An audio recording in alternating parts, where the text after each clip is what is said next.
عزیزان محترم، آپ نے ابھی مختلف لوگوں سے اللہ اس کے رسول کی باتیں سنی ہیں، اور جس مقصد کے تحت یہ جلسہ منعقد ہوا ہے مختصر سا، اس کے تعلق سے بھی آپ نے کچھ تہنیتی کلمات اور کچھ تشریحی و توضیحی کلمات سنے ہیں، اور اصل تقریر ابھی میرے بعد حضرت علامہ مفتی محمد اعظم صاحب مصباحی رحمۃ اللہ کی ہونی ہے انشاءاللہ تبارک و تعالی، اور میں صرف کچھ تہنیتی کلمات کے لیے حاضر آیا ہوں، وہ کچھ باتیں مجھے کہنی ہیں بس۔ میں بڑی صفائی کے ساتھ یہ کہہ دوں کہ میں کوئی خطیب اور مقرر نہیں ہوں، اسی لیے شاید آپ نے کبھی بہت کم میرے بارے میں سنا ہوگا کچھ۔ درود پاک ایک بار پڑھ لیں پھر میں۔ اللهم صل على سيدنا مولانا محمد معدن الجود والكرم منبع العلم والحلم والحكم وعلى آله وصحبه وبارك وسلم صلاة وسلاما عليك سيدي يا رسول الله صلی اللہ علیہ وسلم۔ سب سے پہلے تو میں اس مبارک اور مسعود موقع پر اپنے برادر گرامی، برادر عزیز جناب محترم ماسٹر عقیل احمد صاحب برکاتی، ان کے برادران، تمام رشتہ داروں اور خود مولانا عادل رضا مصباحی صاحب، ان کے رفقا اور دیگر اساتذہ کو میں مبارکباد پیش کرتا ہوں کہ اللہ تبارک و تعالی نے اپنے خاص فضل و کرم سے انہیں استقامت عطا کی۔ پہلے انہیں توفیق دی کہ انہوں نے دینی علم کا راستہ اپنایا، اور پھر اسے ایک منزل تک انہوں نے پائے تکمیل تک پہنچایا، اور الحمدللہ رب العالمین بر صغیر کی عظیم بافیض دینی درسگاہ جامعۃ الاشرفیہ مبارک پور سے درجہ فضیلت سے فارغ ہوئے اور تاج مصباحی سے نوازے گئے۔ میں بہت بہت مبارکباد دیتا ہوں انہیں، اور اس موقع پر کچھ ان سے بھی باتیں کرنی ہیں اور ان کے واسطے سے آپ سے کچھ باتیں ہو جائیں۔ سب سے پہلے تو یہ ہے کہ مولانا عادل رضا مصباحی صاحب سے میں یہ بات کہوں گا کہ آپ کو اللہ تبارک و تعالیٰ نے عالم اور فاضل بنایا ہے۔ جب کسی پیڑ میں پھل لگے تو اگر وہ پیڑ اکڑا رہتا ہے تو آندھیاں نہیں، ہلکی پھلکی ہوا بھی اس کی شاخوں کو نیچے گرا دیتی ہے۔ بے شک حق ہے، کیا لیکن اگر اس کے اندر لچک ہو، تواضع ہو، جھکاؤ ہو، تو وہ بڑی بڑی آندھیوں کو، طوفانوں کو ناکام واپس کر دیتا ہے۔ اسی لیے میری ان سے گزارش یہ ہے کہ اللہ نے آپ کو عالم بنایا ہے، فاضل بنایا ہے، تو اسی کے ساتھ ساتھ آپ تواضع رکھیے گا۔ ماشاءاللہ یہ متواضع ہیں، لیکن اس کے باوجود پھر بھی میرا ایک حق بنتا ہے، اس لحاظ سے میں نے کہہ رہا ہوں کہ حدیث پاک میں اللہ کے پیارے نبی صلی اللہ علیہ وسلم نے ارشاد فرمایا، من تواضع للہ رفعہ اللہ، کہ جو اللہ کے لیے جھکتا ہے، پستی اختیار کرتا ہے، تواضع اور فریضنی اختیار کرتا ہے، اللہ اسے بلند کرتا ہے، اور جو اکڑتا ہے تو پھر اس کے الٹا ہوتا ہے۔ تکبر عزازیل را خار کر، بزندان لعنت گرفتار کر۔ اس لیے ہم سبھی لوگوں کو اخلاق اور خاص طور سے تواضع کا پیکر ہونا چاہیے۔ دوسری بات جو مولانا عادل رضا صاحب سے ہمیں کہنی ہے وہ یہ ہے کہ آپ کے جتنے اساتذہ ہیں چاہے وہ چھوٹے اساتذہ ہوں، بڑے ہوں، ابتدا میں آپ کو انہوں نے تعلیم دی یا بیچ میں یا انتہا میں تعلیم دی، سب آپ کے استاذ ہیں، قابل قدر ہیں، قابل احترام ہیں. انہیں آپ استاذ کی حیثیت سے ہمیشہ جانیے گا. ان کی قدر، ان کی تعظیم، ان کا ادب آپ جتنا کریں گے انشاءاللہ تبارک و تعالی آپ کا علم اتنا ہی بافیض ہوگا. سیدنا حضرت عبداللہ ابن عباس رضی اللہ عنہ سے روایت ہے کہ من علمنی حرفا فقد سیرنی عبدا، جس نے مجھے ایک حرف بھی سکھایا، ایک حرف کی بھی تعلیم دی، تو اس نے مجھے اپنا غلام بے دام بنا لیا. اور دوسری ایک روایت میں یہ بھی ہے کہ اب چاہے وہ مجھے بیچے اور چاہے آزاد کرے اور چاہے یوں ہی رکھے.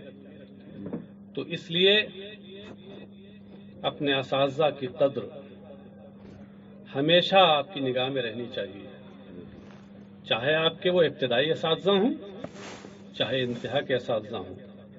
اور جن اداروں سے خاص طور سے، ویسے تو سارے اہل سنت کے ہمارے ادارے ہمارے سر آنکھوں پہ ہیں، اور سارے ادارے اپنی اپنی حیثیت سے دین کا، سنیت کا کام کر رہے ہیں. اللہ سب کو سلامت رکھے، ترقیوں سے نوازے، غیب سے ان کی ترقی کے اسباب مہیا فرمائے. مگر وہ ادارے جہاں سے آپ نے خاص طور سے تعلیم حاصل کی، ان کی عزت اور حتی الامکان ان کا تعاون اور ان سے تعلق، یہ آپ کا اخلاقی فریضہ ہے.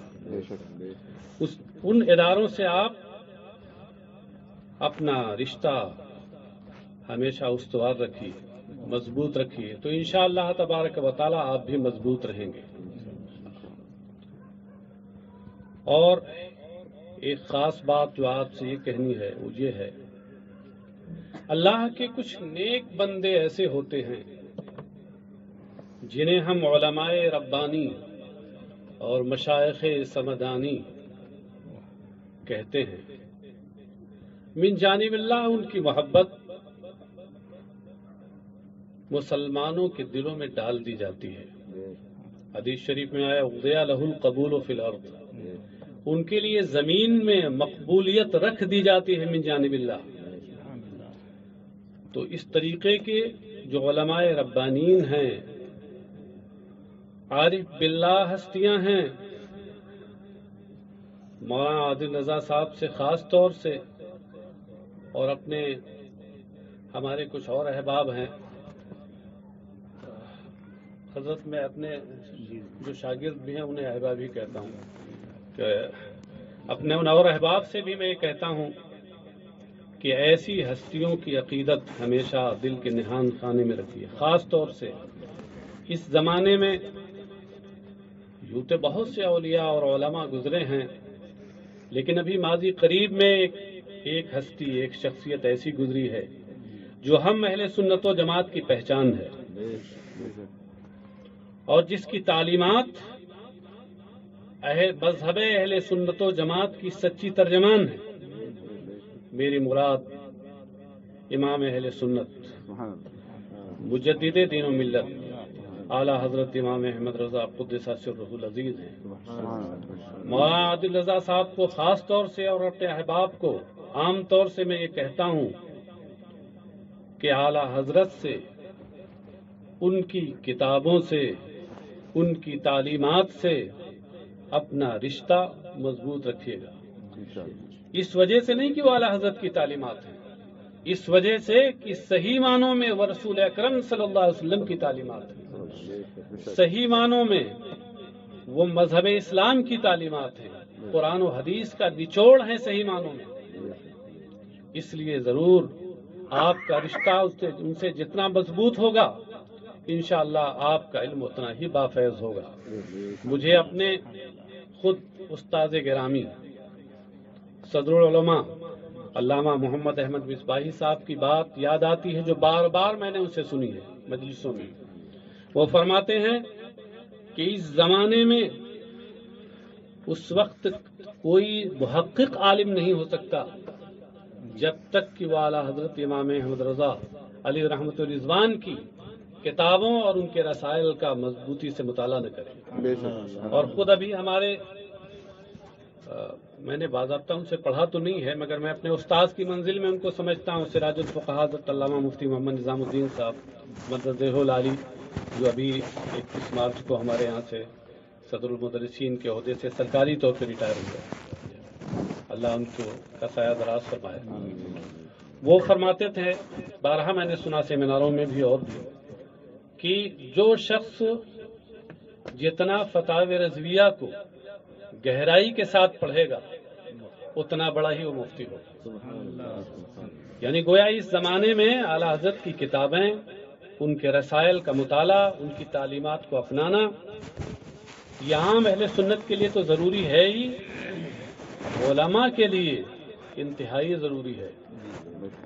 اس لیے یہ نہ ہو کہ ہم چند کتابیں پڑھ لیں تو ہمارا دماغ خراب ہو جائے اور ہم ان مقبول بارگاہ ہستیوں کے تعلق سے زبان پر کوئی منفی حرف لے کے آئیں. اللہ ہمیں اس سے محفوظ رکھے. تو یہ بات اپنے دل کے اندر رکھیے اور عمل میں لائیے. ساتھ ہی ساتھ ہمیشہ اخلاص کے ساتھ دین کا کام کیجیے. اخلاص میں وہ برکت ہے کہ اگر کوئی غلط آدمی بھی اخلاص کے ساتھ کام کرتا ہے تو اپنے مقصد میں کامیاب ہوتا ہے. تو اگر کوئی حق پہ رہ کر کے اور وہ بھی سنی عالم اگر دین کا کام اخلاص کے ساتھ کرے گا تو اسے کیوں کر کامیابی نصیب نہیں ہوگی، ضرور اسے کامیابی نصیب ہوگی. اس لیے اخلاص کو ہمیشہ سامنے رکھیے. ایک چیز اور دیکھیے، ہمارا مذہب یہ عمل کے ساتھ علم کا بھی مذہب ہے. یہ وہ مذہب ہے جس نے سب سے پہلے اس دور میں جبکہ ہر طرف جاہلیت کا اندھیرا پھیلا ہوا تھا، ہر چہار جانب جہالت ہی جہالت تھی، اس نے اپنے ماننے والوں پر علم کے حصول کو فرض قرار دیا. فرمایا طلب العلم فریضہ علی کل مسلم. علم کا حاصل کرنا ہر مسلمان پر فرض ہے. ہر مسلمان میں مرد عورت دونوں آ گئے، سب پر فرض ہے. لیکن اس کے ساتھ ساتھ یہ بھی ایک حقیقت ہے کہ علم ایسا بحر ناپیدا کنار ہے کہ کوئی پوری زندگی بھی لگا دے اس میں تو وہ یہ دعویٰ نہیں کر سکتا کہ مجھے سارے علوم حاصل ہو گئے. قرآن کریم میں اللہ تبارک و تعالیٰ کا ارشاد ہے وَمَا أُوتِيتُم مِّنَ الْعِلْمِ إِلَّا قَلِيلًا. تمہیں تو بہت تھوڑا سا علم دیا گیا ہے. تھوڑا سا علم دیا گیا ہے، پوری زندگی لگا دیں تب بھی وہ تھوڑا ہی ہے. اس لیے کبھی بھی ذہن میں یہ بات نہ آئے کہ ہم سب کچھ جانتے ہیں. جذبہ ہمدانی کبھی پیدا نہ ہو. اور ہمیشہ یہ بات ذہن میں رہے کہ اگر تحقیق کے ساتھ کوئی بات معلوم ہے، اچھی طرح معلوم ہے، دلائل کے ساتھ معلوم ہے تو آپ بتائیے، اور نہیں معلوم ہے تو صاف صاف کہہ دیجئے ہمیں نہیں معلوم. سیدنا حضرت عبداللہ ابن مسعود رضی اللہ تعالیٰ عنہ کی ایک روایت مجھے یاد آتی ہے جو مشکات شریف کتاب العلم میں روایت کی گئی ہے. اس میں انہوں نے فرمایا کہ من علم شیئا فلیقل بہ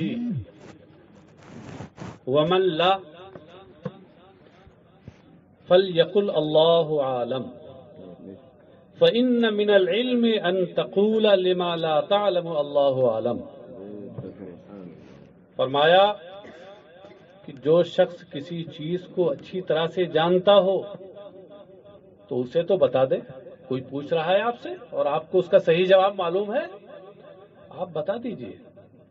لیکن اگر نہیں معلوم ہے تو صاف صاف کہہ دیجئے اللہ عالم، اللہ خوب جانتا ہے. یعنی میں نہیں جانتا، مجھے اس وقت اس کا علم نہیں ہے، میں نہیں جانتا. پھر آگے بہت پیاری بات فرماتے ہیں. فرمایا کیونکہ یہ بھی ایک طرح کا علم ہے اور جاننا ہے کہ انسان جسے نہ جانتا ہو صاف صاف کہہ دے کہ میں نہیں جانتا. اسی لیے عربی میں مشہور ہو گیا کہ لا ادری نصف العلم.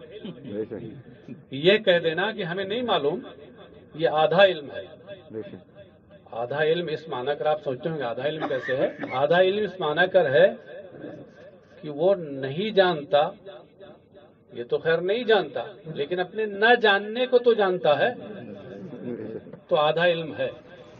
اور جو شخص نہیں جانتا اور پھر بھی یہ جانتا ہے کہ میں جانتا ہوں تو ڈبل جہالت میں گرفتار ہے.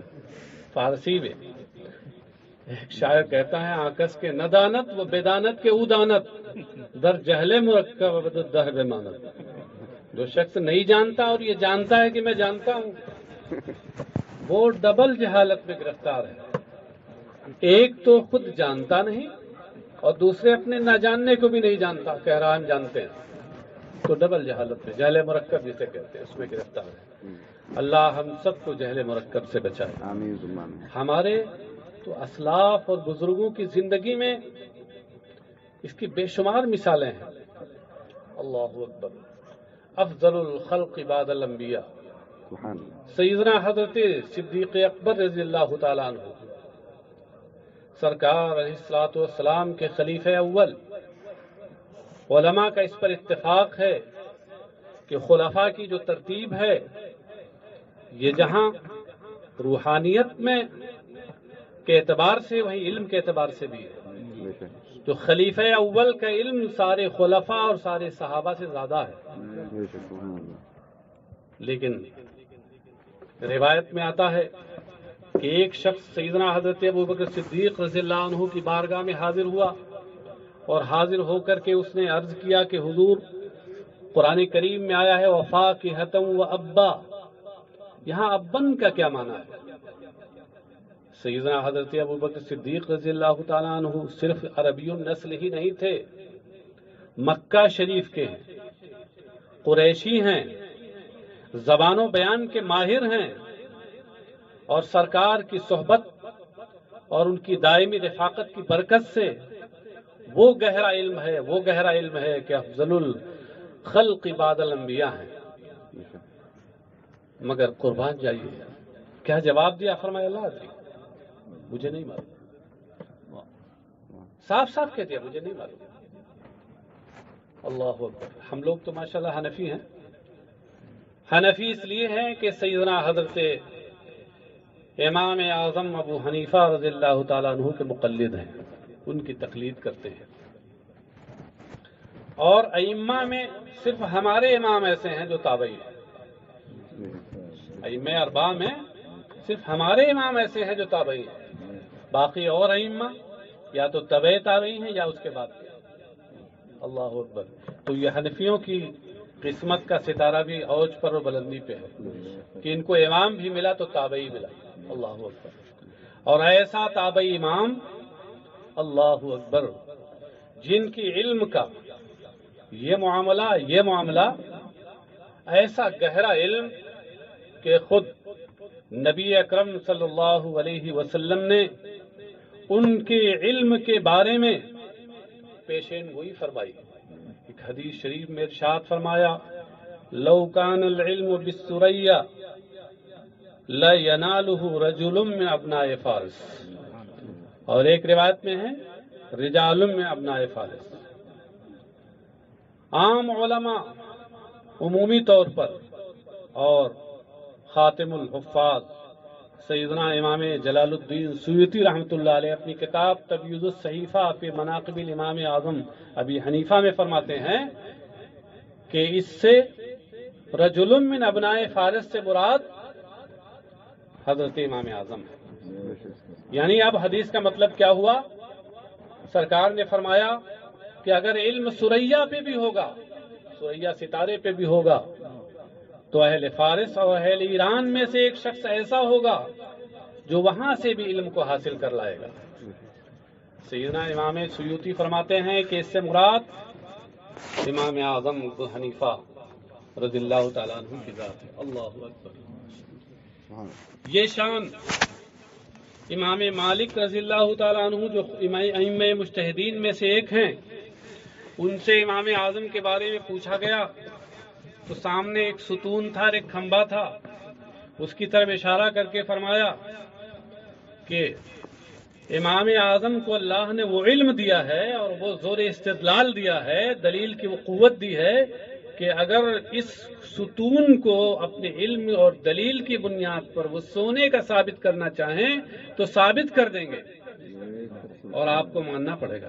ایسا اللہ نے علم ہے اور ایسی دلیل اور دلیل کی قوت عطا کی تھی، مگر اللہ اکبر، تواضع اور اسلام کے حکم پر عمل کیسا ہے۔ ایک شخص آیا اور آ کر کے عرض کیا اس نے کہ حضور حدیث شریف میں فلاں حدیث میں دہر کا لفظ آیا ہے، وَمَا الدَّهْرُ يَا سیدی، حضور یہاں دہر کا کیا معنی ہے؟ اب جو عربی لوگ پڑھتے ہیں جانتے ہیں کہ دہر کا معنی زمانہ ہوتا ہے، لغت میں معنی، ڈکشنری میں اس کا معنی ہے زمانہ، وقت، لیکن اس کے پوچھنے کا مقصد تھا کہ وہاں دہر سے مراد کیا ہے۔ اللہ اکبر، ہمارے امام پہ قربان جائیے، انہوں نے ادھر ادھر کی تعویل نہیں کی، صاف صاف کہہ دیا اللہ ادری، مجھے نہیں معلوم۔ بات آ گئی تو میں ایک اور بات کہہ کے اپنی بات ختم کرتا ہوں۔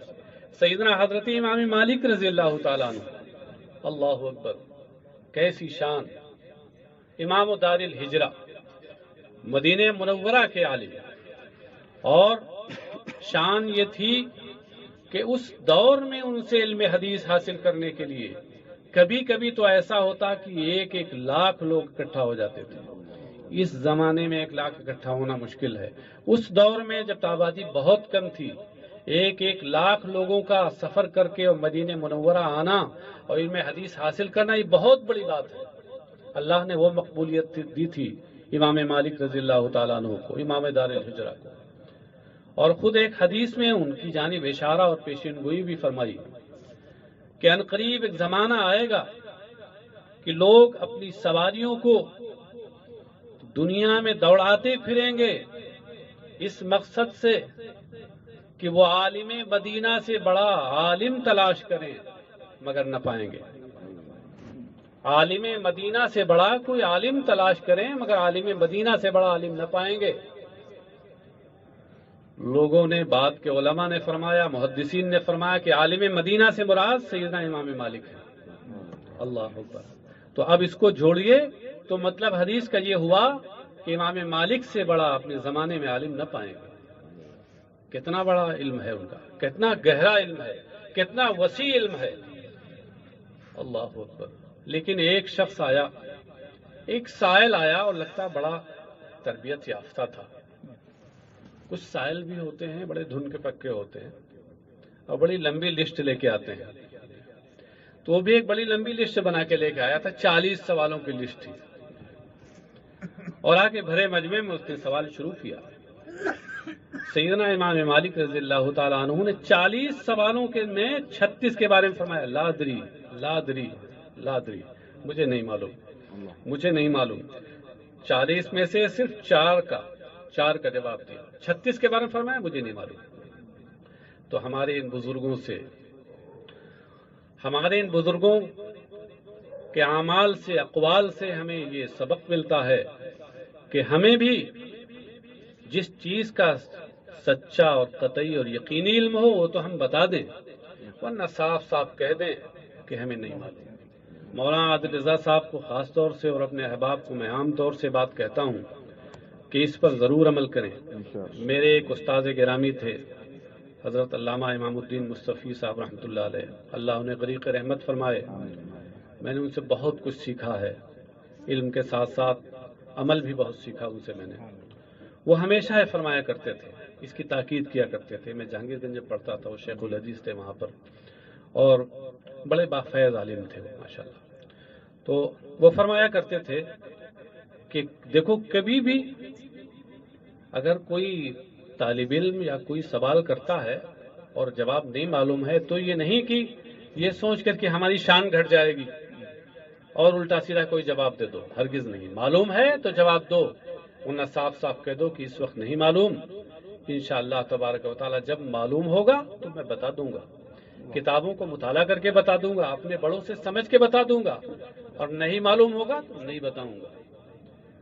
تو یہ ہم مولانا عادل رضا صاحب سے تو کہہ رہے ہیں، آپ حضرات بھی اس سے نصیحت حاصل کیجیے کہ جب علماء کے لیے یہ حکم ہے تو آپ حضرات کو بھی بہت محتاط رہنے کی ضرورت ہے۔ یہ نہ ہو کہ کسی چیز کے بارے میں نہیں معلوم اور آپ بتانا شروع کر دیں کہ ایسا ہے۔ کچھ لوگ یہ کہنا شروع کر دیتے ہیں، کوئی بھی بات حقیقت ہے تو کہتے ہیں حدیث میں ہے، کہتے ہیں حدیث میں ہے۔ اللہ معاف فرمائے، مرحوم تھے، نام نہیں لوں گا غیبت ہو جائے گی، تو وہ پڑھے لکھے بالکل نہیں تھے، اتفاق سے ہمارے محلے ہی کے تھے۔ تو ان سے جب کسی سے گفتگو ہوتی تو وہ صاف صاف کہتے تھے ہمارے گھر میں وہ حدیث رکھی ہوئی ہے، اس میں لکھا ہوا ہے، پڑھے بالکل نہیں تھے، کہتے وہ حدیث رکھی ہوئی اس میں لکھا ہوا ہے۔ دیکھیے حدیث کوئی چیز واقعی ہو، سچی ہو تو ضروری نہیں کہ وہ حدیث ہو۔ میں مثال دیتا ہوں، زمین ہمارے نیچے ہے، سچی بات ہے کہ نہیں؟ آسمان ہمارے اوپر ہے، سچی بات ہے نا؟ اور اس وقت یہ جو پروگرام ہو رہا ہے یہ رات میں ہو رہا ہے، عشاء بعد ہو رہا ہے، یہ سچی بات ہے نا؟ مگر کیا یہ حدیث بھی ہے؟ ہر سچی بات حدیث ہوتی ہے؟ نہیں۔ یہ ماسٹر عقیل صاحب ہمارے ماموزاد بھائی ہیں، بات بالکل سچی ہے، لیکن کیا یہ حدیث ہے؟ کچھ لوگ یہ سمجھتے ہیں جو بات سچی ہو تو وہ حدیث ہے۔ حدیث ہونے کا مطلب کیا ہے کہ اللہ کے پیارے حبیب صلی اللہ تعالی علیہ وسلم کی زبان مبارک سے جو کلمات ادا ہوئے، جو باتیں ادا ہوئیں، یا جو سرکار نے کام کیے، اعمال کیے، یا کم سے کم جو سرکار کی بارگاہ میں صحابہ نے کیے اور سرکار خاموش رہے، اس پہ ٹوکا نہیں، منع نہیں فرمایا، تو بس یہی 3 صورتیں حدیث کی ہیں۔ اس کے علاوہ اور کوئی چیز سچی تو ہو سکتی ہے مگر حدیث ہو یہ ضروری نہیں ہے۔ اس لیے یہ بات ذہن سے نکال دیجئے اور ادھر ادھر کے حوالے دینے کی ضرورت نہیں ہے۔ صحیح معلوم ہو تو ٹھیک ہے، ورنہ صاف صاف کہہ دیجئے مجھے نہیں معلوم، میں کسی جانکار سے معلوم کر کے بتاؤں گا، یا آپ خود معلوم کر لیجئے۔ اللہ تبارک و تعالی ہم سب کو ان پر عمل کرنے کی توفیق رفیق محمد فرمائے۔ کہنے سننے میں جو کسی قسم کی کوئی غلطی ہوئی ہو تو اللہ تبارک و تعالی معاف فرمائے۔ استغفر اللہ ربی من کل ذنب واتوب الیہ۔ اخیر میں پھر میں اپنے برادر عزیز ماسٹر عقیل احمد صاحب برکاتی کو اور ان کے صاحبزادے مولانا عادل مصباحی صاحب کو اور تمام اہل تعلق اور رشتہ داروں کو بہت بہت مبارکباد پیش کرتا ہوں، اور دعا کرتا ہوں کہ اللہ تبارک و تعالی مولانا عادل صاحب کو عالم بافیض، عالم بعمل بنائے، ان کے اخلاص میں اور اضافہ فرمائے، اور ان کے فیضان علم کو اور عام و تام فرمائے، اور اپنے بڑوں اور اپنے اساتذہ سے والہانہ اور گہرا تعلق رکھنے کی توفیق رفیق میں رحمت فرمائے۔ وآخر دعوانا ان الحمد للہ رب العالمین۔ السلام علیکم ورحمۃ اللہ وبرکاتہ۔